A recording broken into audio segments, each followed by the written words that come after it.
After 4 years of Clinton, who really led the way and led Obama down a horrible path, because I don't even think he could have made these decisions so badly.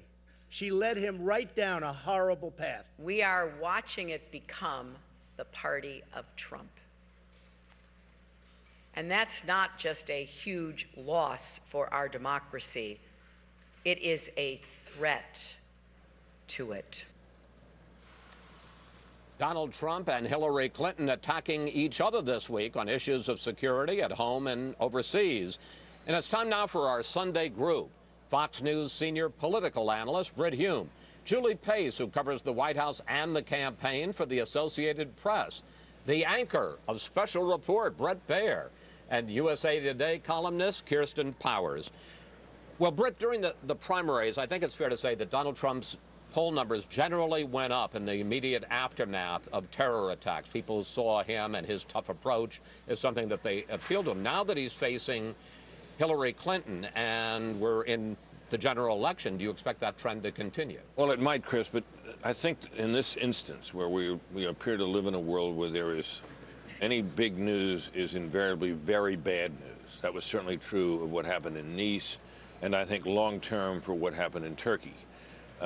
People look to the candidates, I think, and if you believe, as Donald Trump asserts, that these are the fruits of administration policy, you might be more drawn to him. On the other hand, on the question of stability and experience and judgment, this might, in the end up helping her. And I think it's a toss-up now. I don't know what the short-term polling is going to show, but I think long-term it's a very good question which candidate this sort of thing helps.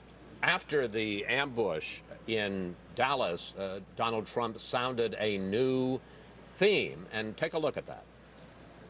We must maintain law and order at the highest level, or we will cease to have a country. 100%. We will cease to have a country. I am the law and order candidate. Julie, does the Trump campaign think that that's a winning message for them? They absolutely do. They think that voters are feeling a lot of anxiety. They look at things that have happened in Nice and other places around the world and strongly believe that that could happen here. What I think he needs to work on, both at the convention and then going forward, particularly in the fall debates, is some specifics to back that up. Because right now, all it is a slogan. We hear him talk about strength, about being tough, about doing everything differently than what President Obama is doing. But there's really a stunning lack of detail about what that would actually look like.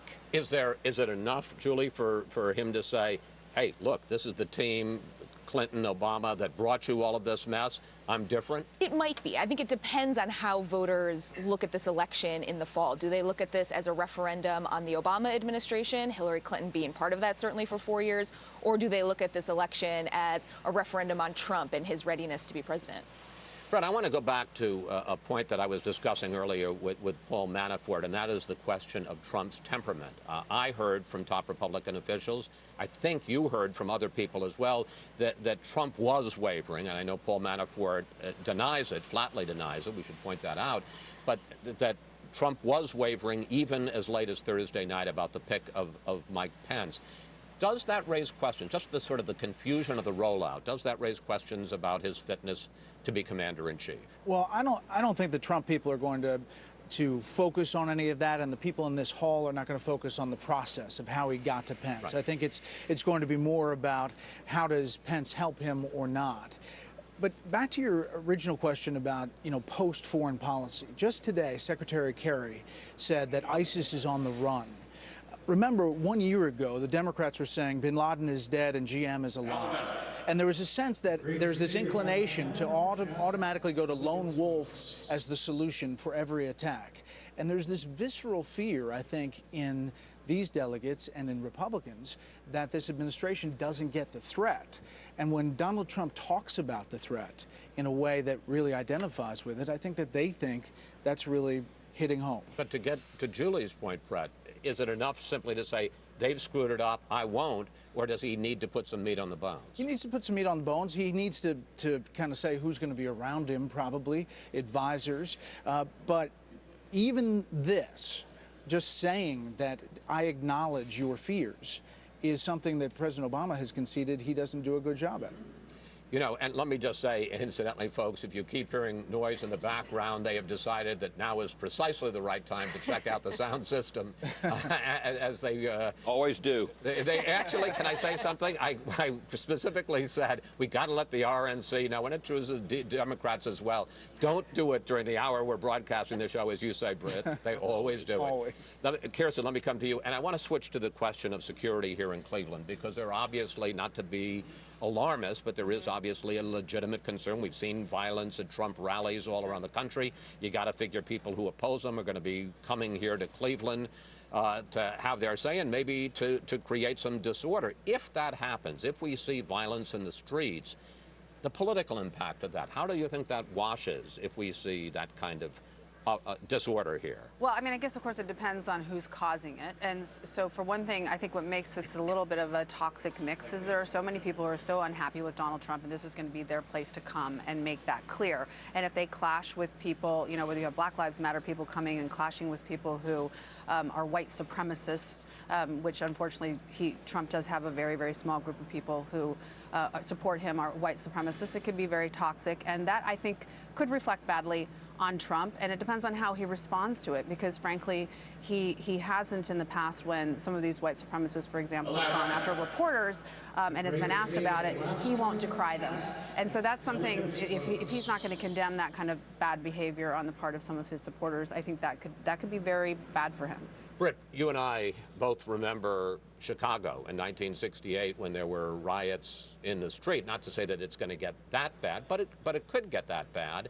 I think at that time it was seen as hurting the Democrats because there was a sense that in the country and now in their conventions center outside the convention hall that they were losing control. What do you think the political impact is if we see disorder here? Well, Chicago was different in the sense that the clashes in the streets represented, or mirrored at least, the situation in the hall where you had a really deeply divided Democratic Party whose candidate for president was not chosen by the process we see now, but it was, you know, despite primaries that we had then, it wasn't like it is today where it's almost, you know, done by kind of a national state-by-state election.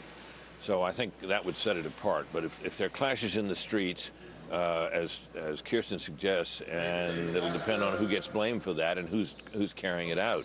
And this theme, which reminds me very much of 1968, of Donald Trump saying he is now the law and order candidate. Of course, that Richard Nixon exploited that in 1968 to great effect.